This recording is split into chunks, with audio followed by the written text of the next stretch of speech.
Hello and welcome to Wilson On Demand. I'm George Listencier, host of Dialogue at the Woodrow Wilson Center.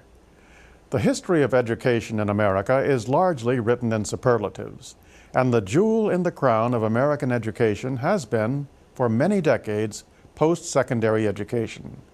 The country's colleges and universities have developed generations of leaders and gained the world's admiration for their abundance and quality. But now the leading role of these institutions is under pressure, threatened externally by the growth of quality education in other nations and internally by the needs of a large, untraditional student body. It's already clear that leadership in the 21st century will depend on the talents and energies of a well-educated population. The question before us is the ability of American universities to make the changes needed to sustain their leading role. I spoke recently with Mary Brown Bullock, a current public policy scholar at the Woodrow Wilson Center and former president of Agnes Scott College in Atlanta, Georgia. Mary, for many decades, American colleges and universities have been world leaders. Is that position still secure, or is it under threat? I think we're still there, George. I think American higher education is really the envy of the rest of the world. We have to work to keep it there, right. But it's a very strong and so many different kinds of institutions. That's very good to hear, Mary. What about today's college student? Is he or she in any way different from their predecessors, at a different demographic profile? Much broader demographic profile. We have certainly many more first-generation college students going. Neither parent has gone to college. I think that is really terrific, right. And we need to make sure that happens. We have many more minorities going to college. That doesn't mean that we don't need to increase the numbers of minorities and first-generation students. Right. We have older students going part-time.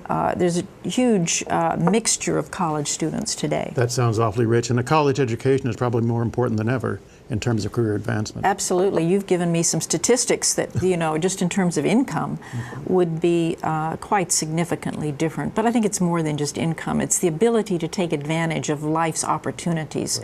Right. And it broadens your mind, but it also introduces you to a different social world, a different cultural world. Very well said, Mary. That's that liberal arts ideal, I think.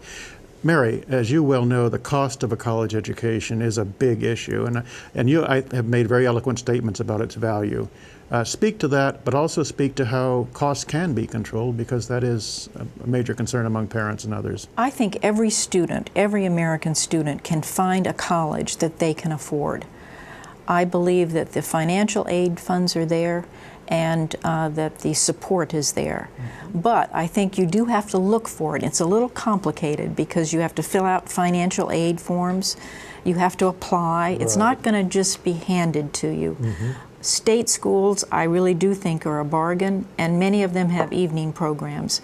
So I think if you want to go to college today, you can go, and educators need to work with every single student to make that happen. And when people do go to college, Mary, as president of college and as a distinguished educator and in terms of major organizations you've led, are colleges always sufficiently rigorous in guaranteeing that their educated product, the graduate, is as well as instructed as he or she should be?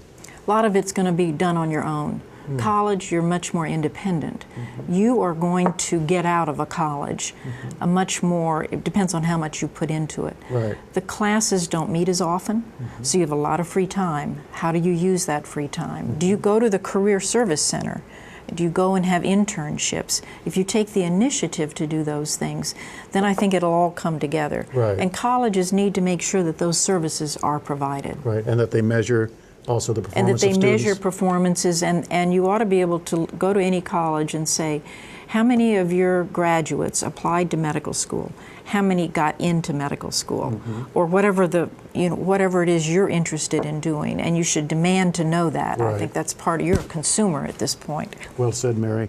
Finally, this question, as we both know, a commission appointed by Secretary of Education Margaret Spellings is looking into ways that the college and university community can make needed improvements continue to progress.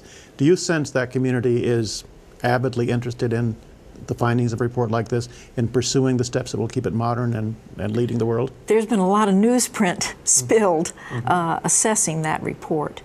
I think it's going to make a big impact because I think it's going to engage policymakers and corporate leaders as well as educators. So I think together we have a lot to do to make sure American higher education remains strong. Now, what do you think? Has the high cost and tense competition of getting into college become a difficult or insurmountable hurdle for you or for our society?